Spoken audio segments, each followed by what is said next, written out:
Hey guys, what it do? It's your boy Alexander here with another quick video. I wanted to talk briefly a little bit about a lead that I have found with the generational theory, and I'm going to tell you a little bit about it, and then I'm going to kind of riff. But to start with, I want you guys to look at this video here. This is a really cool video that resonated with me quite intensely. I'm going to put a link to it in the description here. It's called Why Gen Z is the New Silent Generation. We're not going to watch it. You just have my assent that it's pretty good. But I'm actually going to, maybe if you go watch that and you come back to this video, I'm going to give you a live example of how I think and how this kind of is lining up with the thesis that the video is proposing. Let's see. Now, full disclosure, this is just something that I've been talking with offhand with a friend of mine, and so this is kind of just me taking off from where we were with that very same conversation. And I found this thread, and it talks a little bit about the kind of the stock experience of like going through 9/11 when it happened. This is probably a millennial, the person who wrote this, but the way that they feel is applicable from, it's basically everybody older than Gen Z. They all tend to think about it this way. They said, it's just impossible to describe. It's so difficult. The world just wasn't the same, and it's kind of like COVID too, but slower. Now, COVID was something that I was an adult for, and I had a very unusual experience with it socially. And I don't know how much of it's specific to me individually, but generally my experience with COVID was, finally, people are actually going to have a real problem for once, and they did. There was real problems. For the very first time that I've ever seen in my living memory, people had real shit to deal with. It hasn't really happened again since. But that's also what this was. I recognize it's the same thing. And, they say all of this stuff, and it's just so catatonic, and it's such a story. It's centering the emotional load of everything that they went through and what they thought and how they felt. When I had watched the video on the Silent Generation, and I saw the similarities, and I understood, these people had actually been through shit in a way that they were helpless to do anything about, because that's a principal point of relation. And then the Silent Gen quietly and thanklessly built the modern world. It made a connection, as far as 9/11 is concerned, to me, very real, because now I understand what my take would naturally be on the Twin Towers, basically, which includes 9/11. And my take is, wow, those are some amazing buildings. Those are really well built. Those are so iconic. Those are something to be proud of. That's the kind of thing that if you tell anybody who went through 9/11, it's going to be very insensitive, right? But that's where you start to realize kind of the root of this disconnect. The reason that it's insensitive is because they basically took its existence for granted. They were shocked. Oh my God, no one ever thought that it would go down, right? That we would live in a world without that, and all of that implies. But for the Silent Gen, by the way, the evidence is overwhelming that it is a Silent Generation invention, because they were solving a very simple problem. Radio Row was dead because television killed it, and they wanted to economically revitalize Lower Manhattan. So they set out to work, and they got the job done. This was the 1970s. This was the Silent Generation in their prime. They were doing things like building the Twin Towers. They did a wonderful job. They don't resonate with this, not because, I was 3 years old, although that is true. Ultimately, the reason that this doesn't resonate is for the same reasons that COVID doesn't resonate, even though many of us were of age with that. I was in college when it started. And that reason is because, from our perspective, you guys just don't get it. The millennial experience is like the last generation of experience where you guys get to have a word in edgewise. We're the first generation in modern history to basically be told preemptively to just shut up, stop talking. We're the first generation to just be thoroughly and sincerely gaslit, to have real contempt from our parents and our caregivers, role models, luminaries, what have you. We were always just given this okie doke. When the check didn't clear, then we found out this really ugly truth that they never really owed it to us anyways. As soon as we bring them back that bounce check and they say, that's not my fault, the university will say, it's not my fault you can't get a job. And you just see this pattern repeat everywhere, all throughout modern life. Everything has just been reduced to a story or an okie doke or some running excuse so that some idealistic person who started running her mouth 30 years ago, back when that still got you anywhere, can make more money and maintain their position. It's just gone on so long and so far that it's just like, yeah, I don't know what to tell you about 9/11. What do you want to do? Our disposition about that is so calculated. It's not dispassionate, though. It's not like we don't care, that we don't feel bad. It's just like, yeah, welcome to it. Welcome to the club. Life sucks, and then you die, and everybody's doing this to you, and they don't care how or why. This whole millennial millennial experience of like having some kind of impromptu debate in a lecture hall at a university. This is just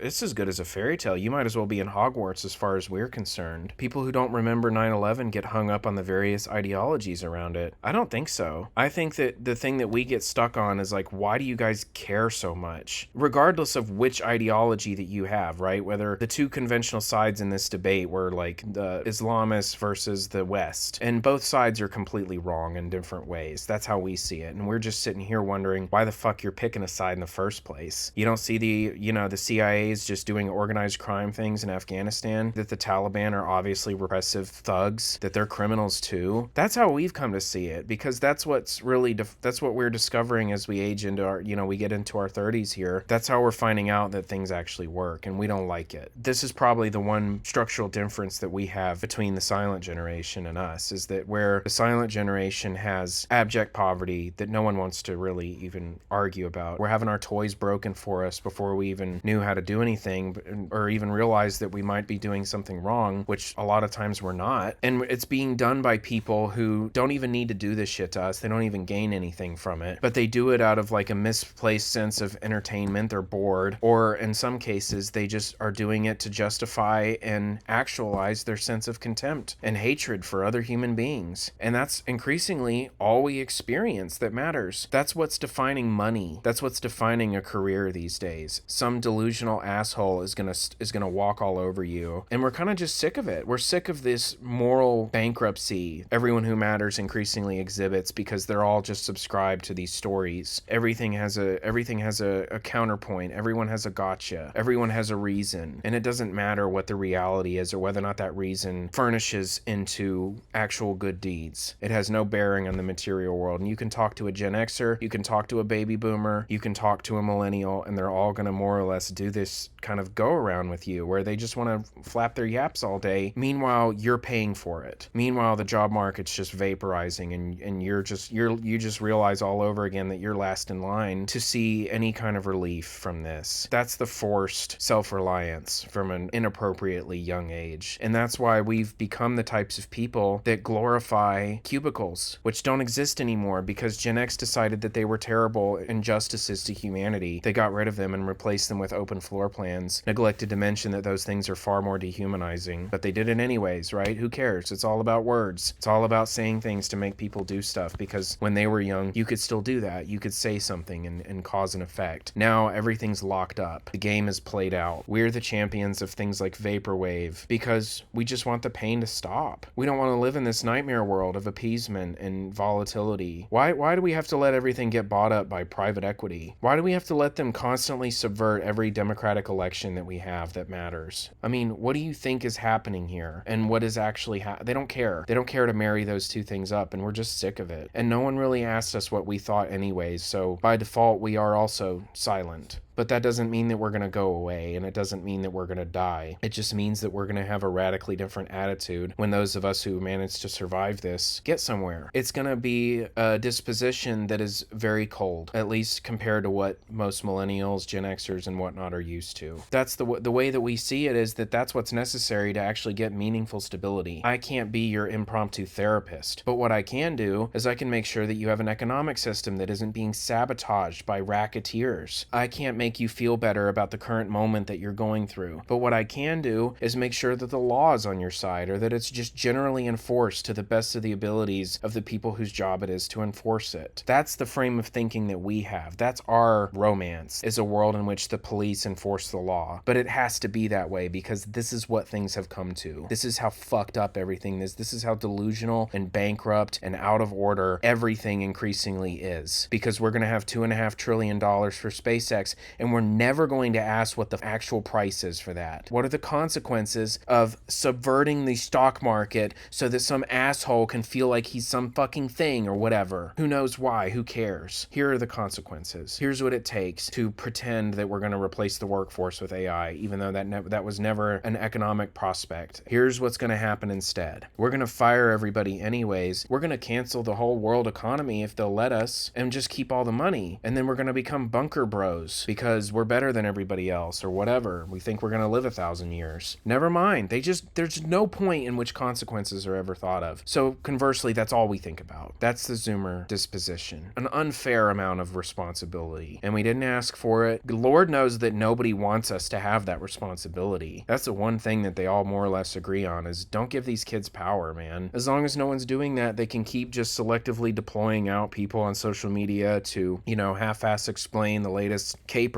that they've pulled off. They're saying there's a social credit system with this AI company and all the biggest corporations were using it. And it's like, it's not a social credit system. It's a racket. It's racketeering. That's what's going on these days. And if you think you got one here, it's like cockroaches. There's probably 10 more that you don't get. And since you're getting this late wrong report on social media, and there's no word from the FBI on any of this stuff, because let's be honest, they're probably in on it. The people running the FBI are part of the same syndicate that is doing this to us. They're not going to investigate themselves. Nothing's ever going to get better. You're not going to find the other 10 firms. They're going to get away like Sam Trabucco got away with all the fucking money out of the FTX scam. And no one's ever heard of him since. No one's ever talked about him. No one's asked. No investigation. So if it's shocking that 9/11 happens, well, I don't know what to tell you about that. I feel like we've all collectively, we've been through just as much, if not worse. And it didn't shock our worldview, because our worldview has already been fucked on 1,000 little interactions that individually don't add up like 9/11 does. And no one cares, right? Because it's like a death, One death is a tragedy. 1,000,000 deaths is a statistic. So when 1,000,000 careers just casually blow up, when 1,000,000 people graduate and none of them get jobs, none of them ever get hired, they just get left in limbo like it's all on them somehow, well, there's going to leave them a lot of time to think about what the fuck went wrong. Where did they get this wrong? How are they misled? You talk to me about 9/11, talk to me about COVID. I'm like, shit, man. Tell me about my job that I never got. Tell me about my kids that I'm not fucking gearing up to have. The reason that these concerns are not legible in their true form to the older generations is because so much more of these kinds of like individual life consequences were products of personal decisions that they had the luxury of making. When you're a Gen Xer or you're a millennial and you end up with an alternative lifestyle, or things just don't work out as good as you would have liked to have hoped that they would, it's not the same thing as when you finally get down to Gen Z, and most decisions that you can make, even when they sound reasonable on the surface, are objectively bad on the order of ruining your life permanently. They can't really hear that nuance whenever you tell them about this. They just think you're whining. And buddy, I wish we were just whining. Boy, would it be easy as I'm 28 years old pushing 30. Maybe they think we're all just like Huey in the news, and it just must be hip to be square or something, and we're just gonna wake up one day and come to our senses and just magically start succeeding because we've gotten over ourselves or something. That's not going to happen. Now look, by no means do I mean to make this into a contest, but when it comes to things like 9/11 being some kind of epistemic shock, it just doesn't compare. Especially when we don't even necessarily have the shared legitimacy of communal experience. There's no trauma bonding for us. A lot of the things that we've experienced are things that we get regularly gaslit and browbeaten over whenever it's brought up in public. We don't get to say, wow, that was so horrible that basically a bunch of influential people who are older and a lot more privileged than we are told us to go learn to code in a way that they weren't even sincere about. We don't have any sharing of the experience of going through that because they were there stopping us. It's like, what if Osama was on CNN all the time blaming Americans and we all just took it? This is a really fucked up generational divide. And the main reason that it's so messed up is because it's not visible to the people who are behind it. When I watch through this video here,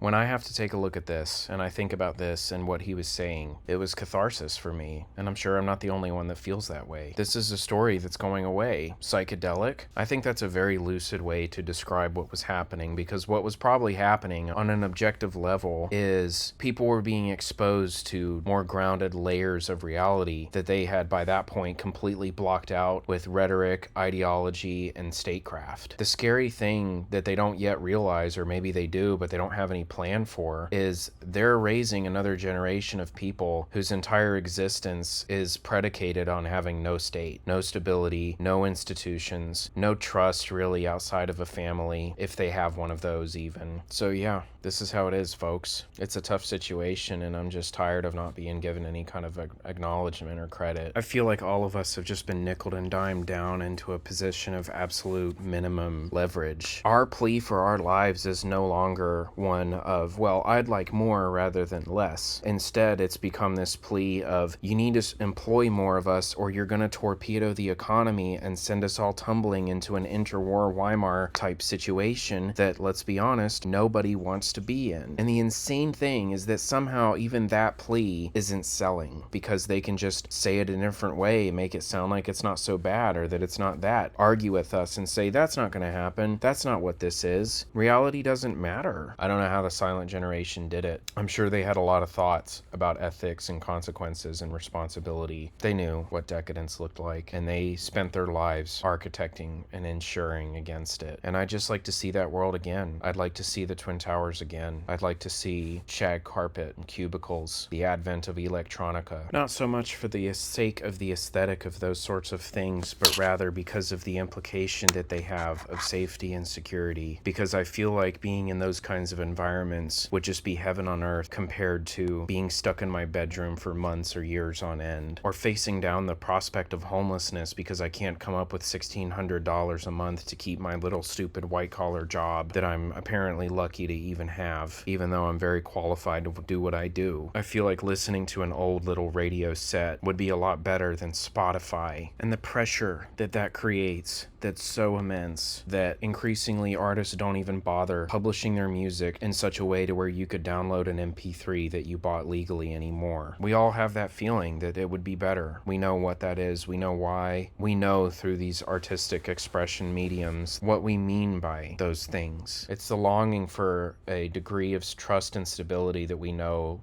no longer exists. And I think we're gearing up for something incredible. I think we just might have to be the ones to bring it back.